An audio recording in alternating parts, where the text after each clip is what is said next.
take two. Sound speed. 29 days, 20 locations. Cut. All right, back to one. For the most part, it went really smooth. All right, here we go. Going again, going back to one. So at this budget level and what we were trying to do with this story, and I look back on it and I'm kind of like, holy shit, how did we do that? We were able to put together a team of different folks from not only the industry, but certainly from around the greater Charleston area. There's a very, very talented crew base here in South Carolina, and that's part of what we're hoping to showcase, in addition to the other type of talent that's here, the locations and the beauty. But the production professionals are very talented, and I think that will show on screen after it's all said and done. It was so great to show up on these sets and to see the set well maintained and ready, all the lighting, staging, sound, everything ready to go, the camera guys in place, production assistants running around and doing what they did, which was really great. Everybody was there supporting.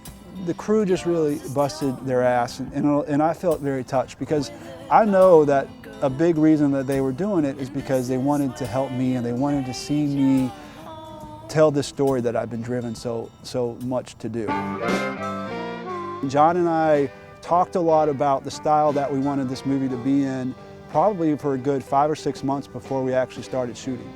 We would watch movies together and really get specific about what we wanted to do with the cinematography. But once we started shooting, we were very much in sync. And Brad puts his spin on it, and it's just amazing. So he's very, very talented. He's very open. He doesn't get disappointed if we give some constructive criticism. He welcomes that. I mean, he's a very creative and artistic guy, but he's also a sharp businessman as well.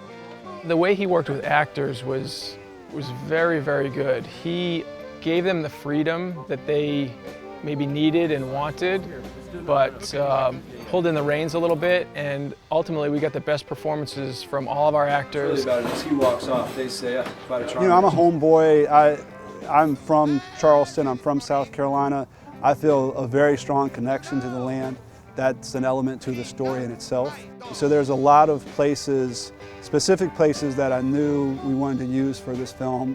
We were very fortunate to have a lot of support from this community in this film, throughout all stages, but especially with locations. People were very open to letting us use some special places because of what we represented as a local project and as a story that was really about this place. You know, the Charleston County Parks, they had all these properties for us. One of those was using the Folly Pier.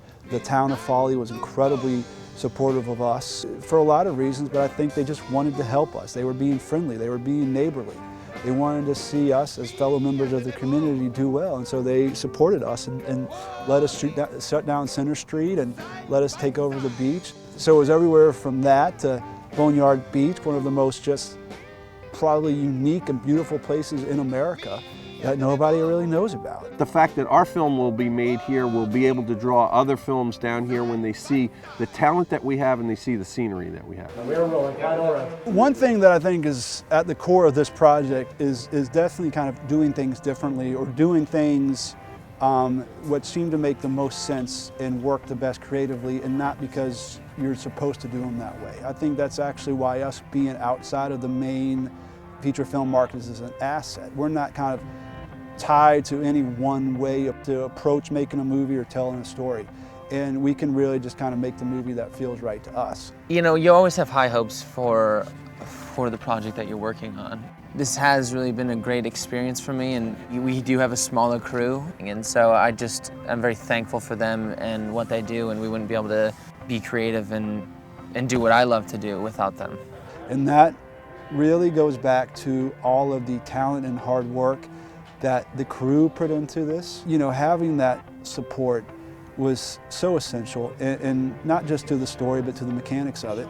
And that's why we were as successful as we were. We got all the footage that we wanted and then some. We made our days.